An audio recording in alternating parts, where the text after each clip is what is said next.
Gente, boa noite a todos. Que a paz de Jesus, o Divino Mestre, possa envolver os nossos corações de muita harmonia, de muita força, fé e coragem. Hoje o capítulo que a gente vai comentar do livro Agenda Cristã, ele é intitulado Lembranças Úteis. É interessante a gente entender que tem algumas lembranças que não são úteis na nossa vida, né? Principalmente aquelas que a gente ainda não conseguiu equacionar totalmente. Então, são lembranças, às vezes, infelizes que a gente traz de comportamentos que a gente gostaria de não ter tido, mas que acabou tendo o comportamento. O mais importante na vida é a gente entender que aquilo que a gente fez está feito, mas é o daqui para frente que vai contar na nossa vida. Então, o processo do auto-perdão, ele é muito importante para a gente poder se libertar e converter uma lembrança que é dolorosa numa lembrança que seja útil para a nossa vida, que seja valorosa, que vale a pena guardar dentro de nós para o resto da nossa vida.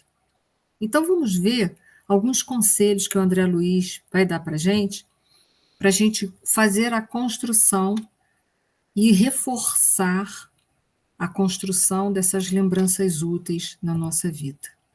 Deixa eu passar aqui que eu fiquei longe, sem querer, cliquei fora. Ele diz assim: não viva pedindo orientação espiritual indefinidamente. Se você já possui 2 semanas de conhecimento cristão, sabe a saciedade o que fazer. Então, olha que interessante, se a gente tem um mínimo de conhecimento da mensagem, dos ensinamentos de Jesus, a gente já tem muita luz para poder caminhar. Imagina aqueles que nessa vida não tiveram a oportunidade de relembrar ou de conhecer os ensinamentos de Jesus, o quanto que eles estão perdidos andando por aí. Então, por isso que é para a gente não ficar pedindo toda a vida orientação espiritual. Deixa a orientação para quem mais necessita, que muitas vezes são aqueles que nada conhecem daquilo que a gente sabe. A gente conhece os ensinamentos de Jesus, a gente conhece e entende a reencarnação, a gente conhece e entende a lei de ação e reação. Então, olha quanta coisa boa que a gente tem na nossa vida que dá para a gente se orientar com segurança no caminho de retorno, no caminho que leva a Deus. Então, a primeira coisa que ele faz é isso. Não peça orientação espiritual indefinidamente, para a gente não ser tão egoísta e pensar só naquilo que a gente está precisando. Porque se a gente já tem algum conhecimento, a gente já tem muito. Não gaste suas energias tentando consertar os outros de qualquer modo. Aliás, se consertar os outros já é um gasto de energia inútil, ainda mais quando a gente usa de qualquer modo, que é um modo de violência e sem sabedoria. Então, menos a gente vai estar ajudando e mais a gente vai estar afastando as pessoas da gente. Ele diz assim: quando consertamos a nós mesmos, reconhecemos que o mundo está administrado pela sabedoria divina e que a obrigação de cooperar invariavelmente para o bem é nosso dever primordial. Até porque quando a gente vai se consertando, a gente vai adquirindo mais coisas, porque quanto mais a gente se autoconhece, mais a gente entende os outros também. Então a gente vai entender que a gente precisa cooperar para o bem geral, porque muito será cobrado àquele que muito foi dado.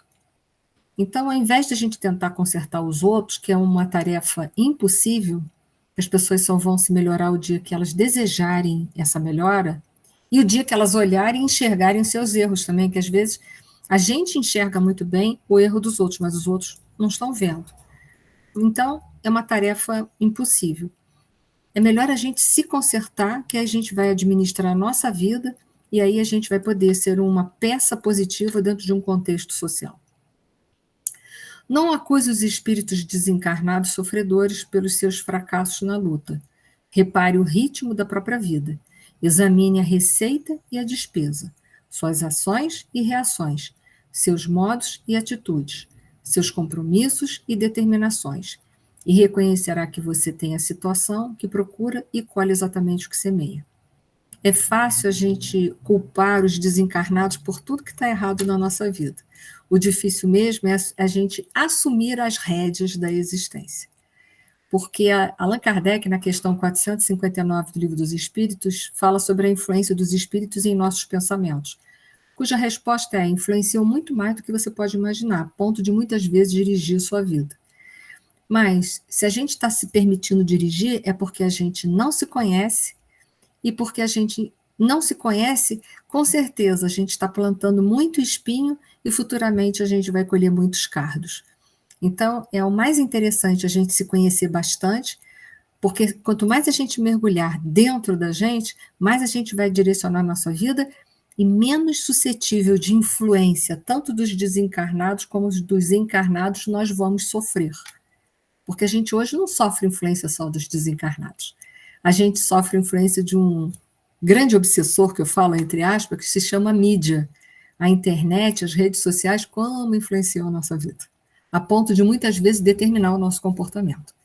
Então, a gente precisa se conhecer bem a mensagem de Jesus, porque conhecendo bem essas duas coisas, a nossa influência, a influência que a gente vai sofrer é bem pequenina. Não recorra sistematicamente aos amigos espirituais quanto a comezinhos deveres que lhe competem no caminho comum.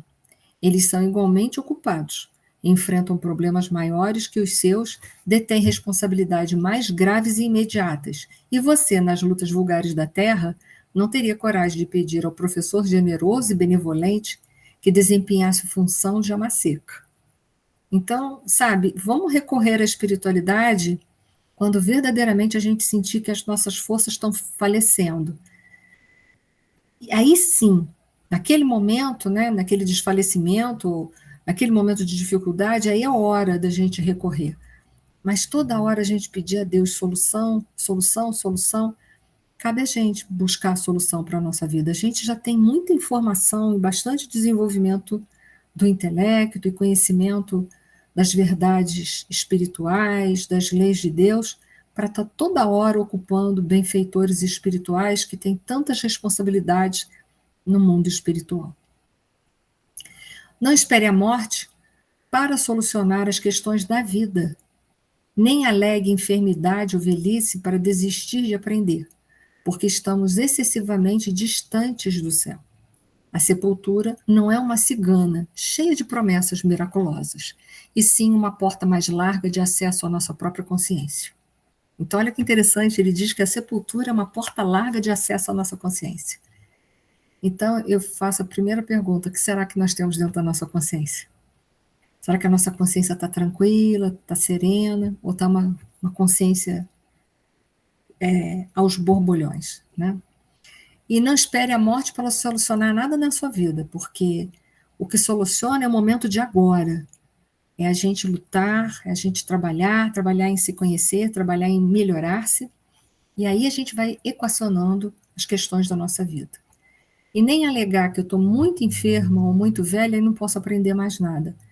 Esse corpo não é a minha representação. Esse corpo envelhece, mas o espírito é imortal. Então, esse espírito pode ajudar e aprender até o último suspiro dele aqui na Terra. É claro que a gente não vai poder fazer tantas coisas quando tiver mais velho, porque o corpo vai estar mais fraco, mas sempre alguma coisa a gente pode fazer. É claro que a gente não vai aprender com tanta facilidade de quando esse corpo era mais novo e me oferecia mais subsídios para eu poder ter percepção, porque a gente ainda sofre a influência da matéria. Então, o corpo, o envelhecimento, dificulta um pouco, mas não é impossível de aprender. Então, a gente precisa entender que a sepultura não é uma cigana cheia de promessas miraculosas, e sim uma porta larga de acesso à nossa própria consciência. E o que a gente tem feito da nossa vida? Portanto, como tem estado a nossa consciência? Ela tem estado limpa ou ela tem estado maculada?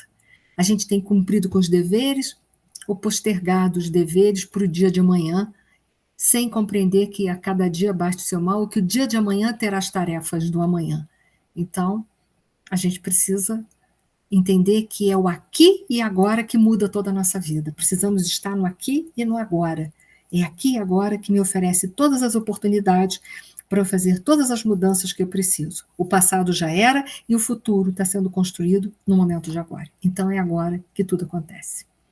Então essa é a nossa pequena reflexão dessa noite, e que essa nossa semana seja uma semana de muito envolvimento com a espiritualidade superior, com os ensinamentos do Mestre Jesus, que é o nosso modelo e nosso guia, que nós possamos aproveitar bastante para que ela possa ser abençoada e permeada pela doce presença do Mestre no nosso viver, e que ele possa sair através dos nossos comportamentos, por pensamento, palavras e obras.